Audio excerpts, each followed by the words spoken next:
Locally controlled police are essential to a free society. Ultimately, there are two types of police: locally controlled police, who serve the local citizens, and nationally controlled police, who serve the national government. Typically, a nationally controlled police never changes into a local police, but historically speaking, locally controlled police have become nationalized. This is something every American should be aware of because signs of nationalization of our local police are all around us. In order for locally controlled police to become nationalized, 7 steps generally need to occur. First, a crisis is needed so the public and local police demand help. The attack of 9/11, the Boston bombing, and even the riots in Ferguson and Baltimore are events within the 21st century alone that have been used to promote the need for a national police force. Second, in response to the crisis, aid is accepted in the form of military assistance, federal funding, and grants.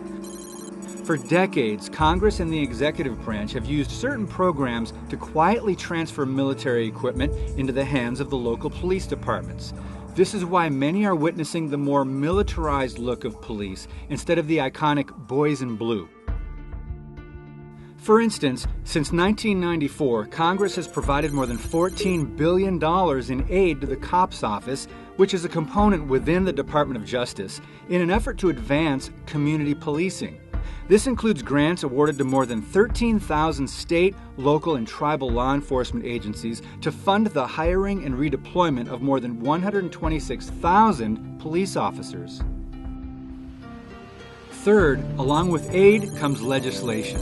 Since 9/11, America has allowed the passing of multiple bills in the name of security, such as the Patriot Act, authorizing things like warrantless searches and wiretaps, the Homeland Security Act, authorizing the creation of the Department of Homeland Security. Congress has also passed many bills providing funds to the DHS for assisting local police and firefighters with things like training, additional personnel, and buying emergency equipment. In response to the 2014 Ferguson riots, the Department of Justice initiated a program called the National Initiative for Building Community Trust and Justice. It provides a 3-year, $4.75 million grant to fund pilot programs in 6 cities for federal training of local police. In December of 2014, the President's Task Force on 21st Century Policing was established, which imposes federal standards on state and local police. As you can see, the federal government is becoming more transparent in its attempts to nationalize our police. Fourth, propaganda is abundant during riots and demonstrations. History has proven that radical groups use propaganda to exploit and depict local law enforcement as brutal or racist. For decades, this strategy has discredited officers while advancing the campaign against local police. America has witnessed a steady stream of police brutality charges, emanating from the riots of the 60s and 90s all the way to the latest riots in 2015. The latest claims of police brutality were made by the same radical socialist and communist groups, as well as by some new George Soros-spawned groups. With the use of demonstrations and marches, these groups have attempted to discredit the police with charges of police brutality, then have proceeded to disseminate their message of police brutality throughout a broad range of media outlets. This negative campaign has influenced the public's perception of police. Fifth is indoctrination. For decades, the federal government has been training local police about crises. This federal training has 2 main goals. Number 1, to train local police how to use equipment and tactics from the federal government. One example is the Federal Law Enforcement Training Center, which is part of the DHS. They provide a wide array of basic and advanced training to state, local, tribal, international, and federal law enforcement officers all across the country. Some of the police training is so militarized that local officers are trained to think like soldiers. Number 2, federal information is used to indoctrinate local police about those labeled as extremists or domestic threats. This has been done through the DHS and its fusion centers. These centers share information from the federal level all the way down to the local level governments. An example is a DHS report given to local law enforcement personnel warning that disgruntled military veterans returning from Iraq and Afghanistan wars could join extremist groups. The report went on to say, right-wing extremism in the United States can be broadly divided into those groups, movements, and adherents that are primarily hate-oriented, and those that are mainly anti-government, rejecting federal authority in favor of state or local authority, or rejecting government authority entirely. It may include groups and individuals that are dedicated to a single issue, such as opposition to abortion or immigration. So would you label these individuals as extremists or a domestic threat? Sixth, we then see implementation. With gradual implementation of these steps, local police, for all practical purposes, become an arm of a national police force beholden not to the people, but to the national government. Meanwhile, Americans believe the federal government is fixing the problem.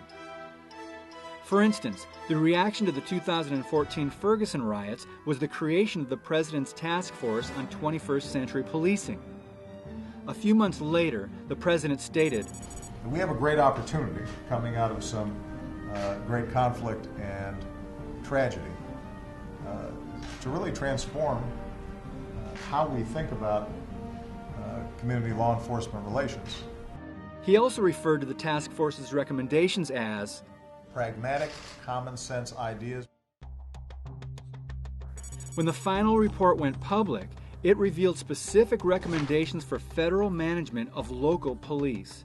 Things such as national policing practices, national benchmarks, federal technical assistance and funding of local police forces, and working with the Department of Homeland Security to ensure that community policing tactics in state, local, and tribal law enforcement agencies are incorporated into their role in Homeland Security. So, with little news coverage or public backlash in response to the report, one can see the conditioning of America is becoming very real. Finally, seventh is nationalization.